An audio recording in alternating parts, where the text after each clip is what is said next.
As morning light begins to shine, I seek your word and make it mine. In quiet moments, faith is born. With every breaking of the dawn, rise and reflect on promises true. With every dawn, I'm renewed by you. Guided by grace, strengthened by love, your light leads me from above. Your word, my hope, my guiding way. In you I find strength each day. Through trials and fears I trust and rest. In your wisdom I am blessed. Rise and reflect on promises true. With every dawn I'm renewed by you. Guided by grace, strengthened by love, your light leads me from above.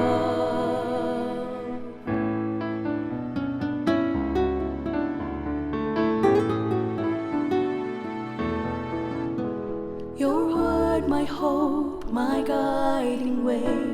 In you I find strength each day. Through trials and fears I trust and rest. In your wisdom I am blessed. Rise and reflect on promises true. With every dawn I'm renewed by you. Guided by grace, strengthened by love, your light leads me from above. Rise and reflect on promises true. With every dawn I'm renewed by you. Guided by grace, strengthened by love, your light leads me from above. Your light leads me from above.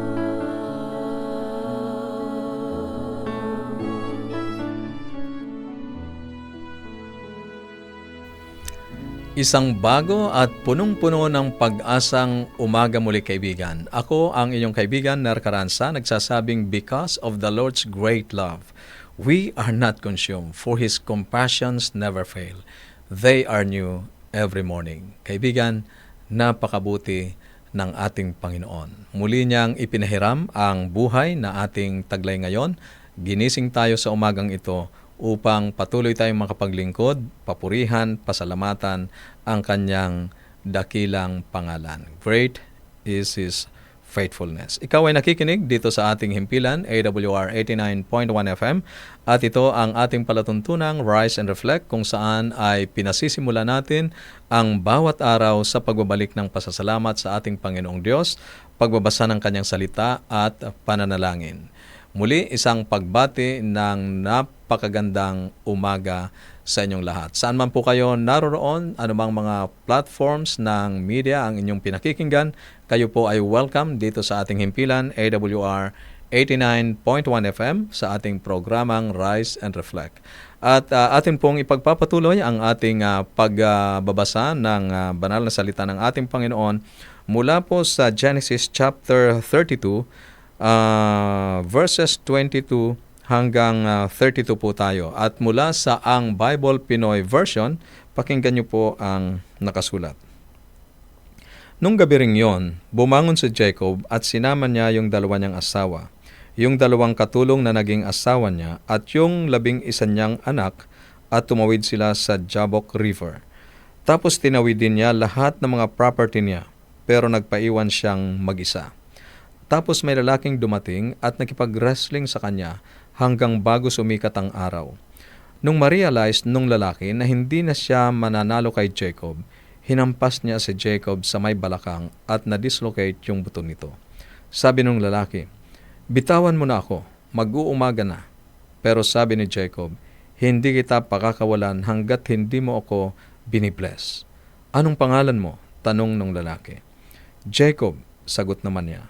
Sabi nung lalaki, "Simula ngayon, hindi na Jacob ang pangalan mo, Israel na. Nakipaglaban ka kasi sa Diyos at sa mga tao at nanalo ka." Sabi ni Jacob, "Please, sabihin mo sa akin ang pangalan mo." Pero sumagot siya, "Bakit gusto mong malaman ang pangalan ko?" Tapos, blines niya si Jacob. Sabi ni Jacob, nakita ko ang mukha ng Diyos pero buhay pa rin ako. Kaya tinawag niyang Peniel ang lugar na yon. Sumikat na ang araw nung paalis si Jacob sa Peniel at umiika-ika siya dahil sa balakang niya. Kaya hanggang ngayon, hindi kinakain ng mga Israelites yung litid sa may balakang ng hayop kasi sa part na yon hinampas si Jacob. Pakikipagbuno sa Diyos. Kaibigan, naranasan mo na bang sobrang naka-focus sa isang problema na hindi mo nare-realize kung ano talaga ang tunay mong suliranin? Maaari tayong manalangin sa Diyos. Tulungan mo ako sa aking trabaho o ibigay ang kagalingan sa aking mahal sa buhay. At bagamat ang mga ito ay mahalagang isyu, maaaring hindi ito ang mga pangunahing bagay na nais ng Diyos na i-address natin. Kadalasan, ang pinakamahalagang pangangailangan natin ay ang isaayos ang ating relasyon sa Diyos. Hindi pa talaga natin na isusuko ang ating mga buhay sa Kanya. Sa Genesis, Kabanatang 32 na ating binasa, si Jacob ay nakatuon sa isang problema. Siya ay haharap sa kanyang kapatid na si Esau, kaya't pinag-isipan niyang mabuti kung paano i-manage ang pagtatagpong iyon at ang kanilang relasyon. Nalangin pa siya sa Diyos para tulungan siya.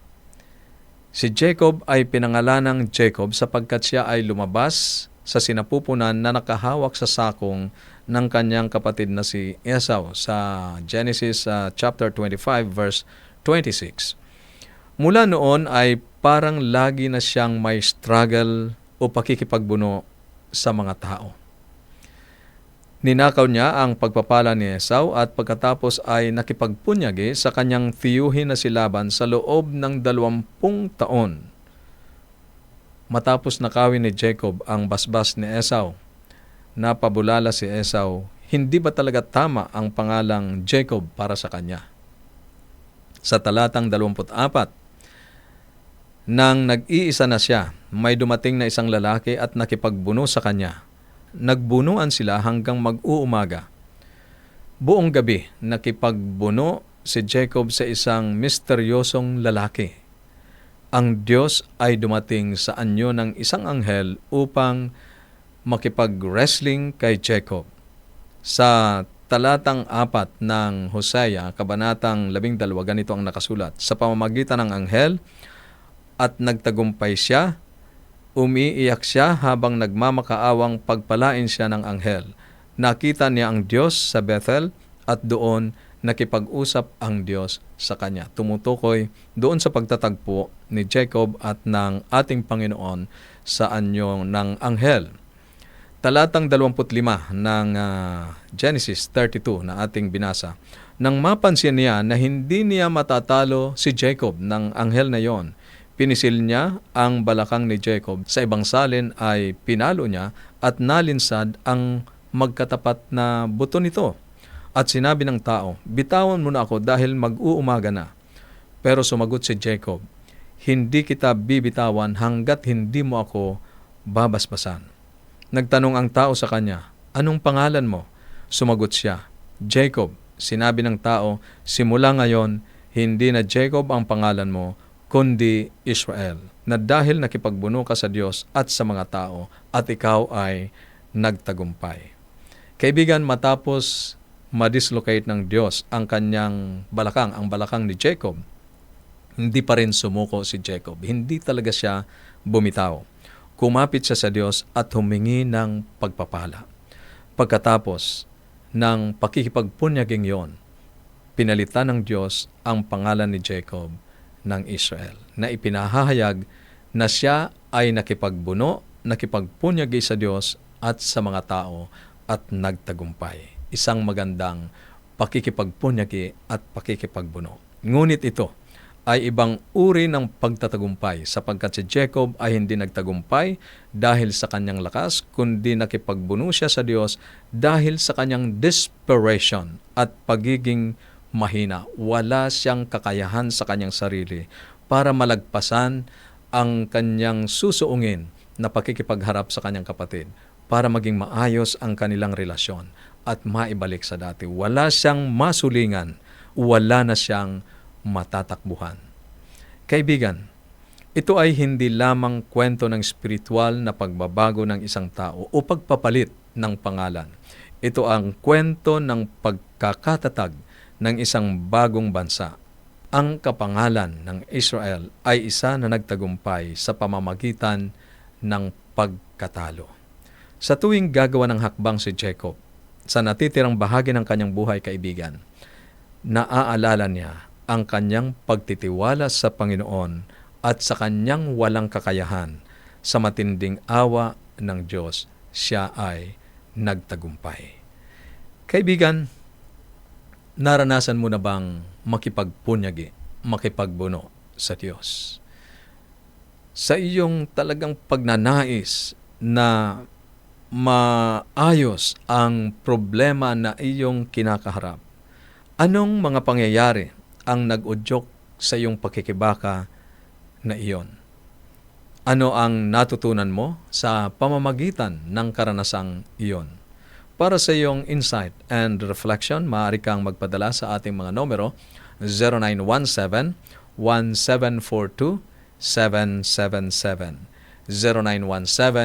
0917-1742-777, at sa 0918-9447-891, 0918-9447-891. At para naman po sa inyo na nariyan at sumusubaybay sa atin pong Facebook page at YouTube channel, dyan po sa comment section, pwede nyo pong ilagay ang inyong insight and reflection. At sa ating pagpapatuloy, nais ko pong ihandog sa inyo ang isang napakagandang awitin na inawit ni Clarin K. Gusilatar, may pamagat, Nakausap Mo Na Ba ang Diyos? Pakinggan natin ang awiting ito.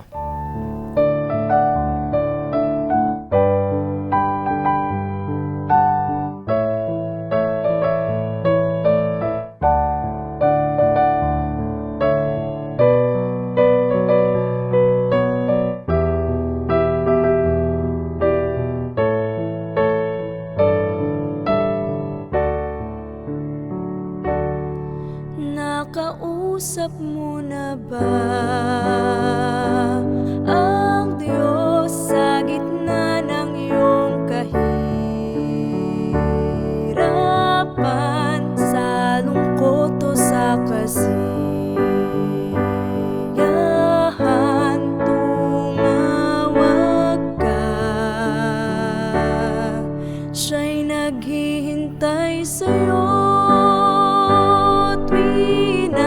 Siya'y nakamasid sa'yo,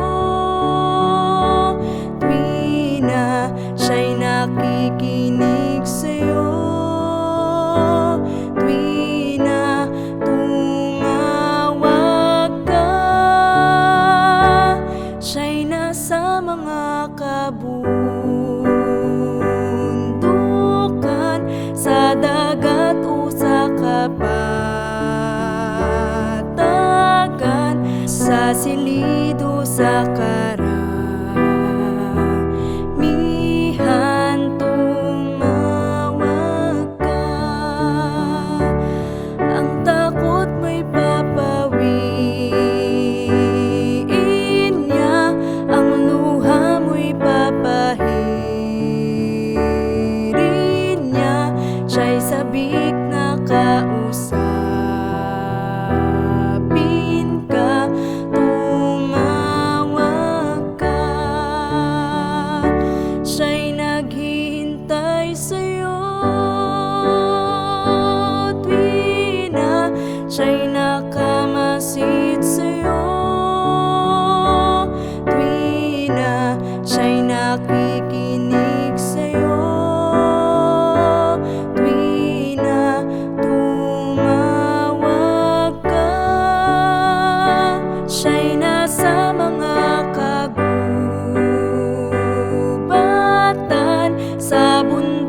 siya'y nakikinig sa'yo tuwing na tumawag ka.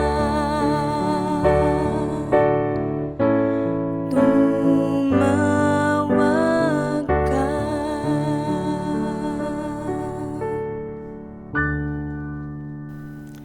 Maraming salamat, Clarence, sa mensahe ng awit na iyong inawit. Kaibigan, tayo ay dadako ngayon sa pakikipag-usap sa ating Panginoong Diyos sa pamamagitan ng panalangin. Tayo ay manalangin. Dakila at mapagpala naming Diyos, ang pakikipagbuno ni Jacob sa inyo ay isang magandang halimbawa at paalaala na dapat naming isuko ang aming mga buhay sa inyo upang kami ay manalo sa labanan sa sanlibutan ito. Ama, ipinagkakatiwala po namin sa inyo ang lahat. Kayo na po ang mga siwa ng aming mga buhay. Ang banal na Espiritu ang siya pong manguna sa amin. At sa pagkakataong ito, akin pong ipinapakiusap ang amin pong mga kaibigan na nagtala ng kanila pong mga kahilingan sa panalangin. May iba't iba pong mga pangangailangan.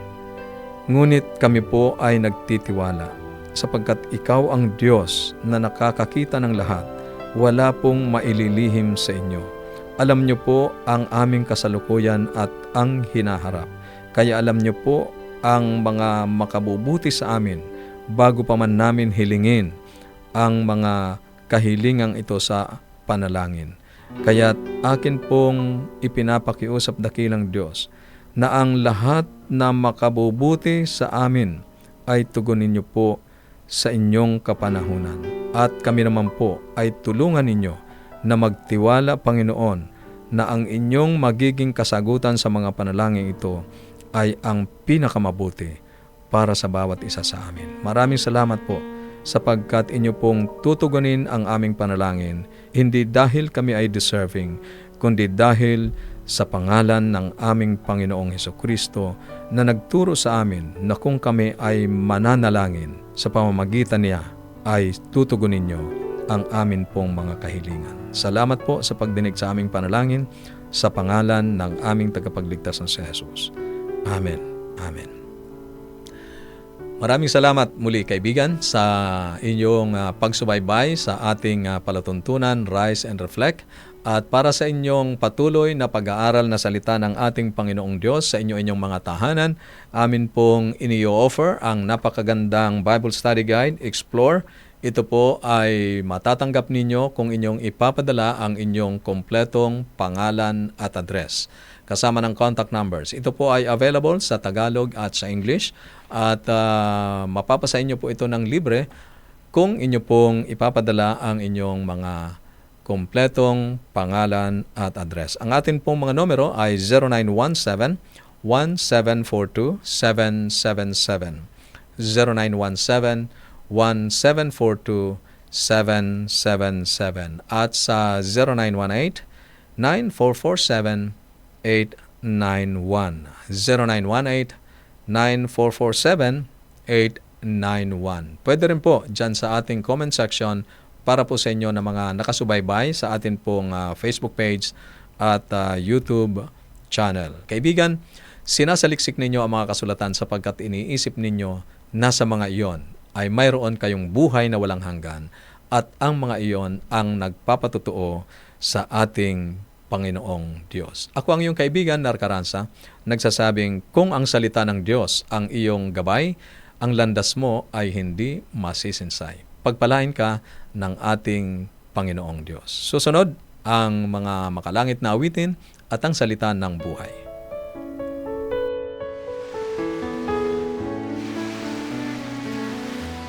As morning light begins to shine, I seek your word and make it mine.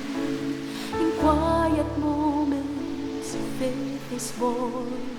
With every breaking of the dawn, rise and reflect on promises true. With every dawn, I'm renewed by you. Guided by grace, strengthened by love, your light leads me from above. hope, my guiding way. In you I find strength each day. Through trials and fears I trust and rest. In your wisdom I am blessed. Rise and reflect on promises true. With every dawn I'm renewed by you. Guided by grace, strengthened by love. Your light leads me from above.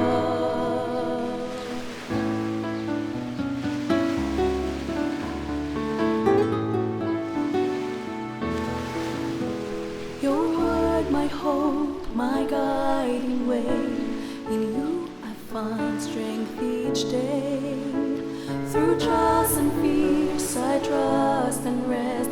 In your wisdom I am blessed. Rise and reflect on promises true.